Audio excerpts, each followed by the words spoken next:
ఇవాళ మీకు డ్వార్ఫ్కి హైబ్రిడ్స్కి ఏంటి తేడా అంటే పొట్టి రకాలకు హైబ్రిడ్స్కి ఏంటి తేడా అనేసి ఈరోజు మీకు చెప్తాను.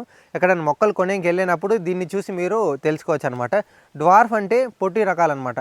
పొట్టి రకాలు వచ్చి ఎలా చేస్తారంటే పొట్టి రకాల్లో మంచి మెచ్యూర్ అయిన ట్రీ నుంచి సీడ్స్ కలెక్ట్ చేసి దాన్ని జర్మినేషన్ చేసి దాన్ని పెంచి ఇవ్వడమే డ్వార్ఫ్ పొట్టి రకాలు అనేసి అంటారు. హైబ్రిడ్ అంటే ఏంటంటే హైబ్రిడ్ అంటే ఒక మంచి మదర్ ట్రీని సెలెక్ట్ చేసుకొని వారికి కావాల్సిన ఫాదర్ ట్రీలో ఉండే మేల్ ఫ్లవర్స్ని కలెక్ట్ చేసుకొని దాంట్లో 2 ఇన్సెక్ట్ చేసి క్రాస్ పాలినేషన్ చేసి దాన్ని ఇవ్వడమే హైబ్రిడ్స్ అనేసి చెప్తారనమాట. చాలామంది హైబ్రిడ్ అంటే ఎవరైనా చెప్తే నమ్మి కొనేస్తారు. కానీ నిజమైన హైబ్రిడ్ అంటే ఒక మనిషి రోజు చెట్టు ఎక్కి మేల్ ఫ్లవర్స్ కలెక్ట్ చేసుకొని ఫీమేల్ ఫ్లవర్స్లో ఇన్సెక్ట్ చేసి దాని నుంచి వచ్చేదే హైబ్రిడ్స్ అనేసి అంటారు. దాన్ని ఎట్లా ఐడెంటిఫై చేయొచ్చని అడిగితే చాలా కష్టమే. కొన్ని లీవ్స్ని పట్టో లేదా స్టెమ్ని పట్టో లేదా మంచి సర్టిఫికేట్ని పట్టో దాన్ని బట్టే మనం అయితే అర్థం చేసుకుంటాం అనమాట.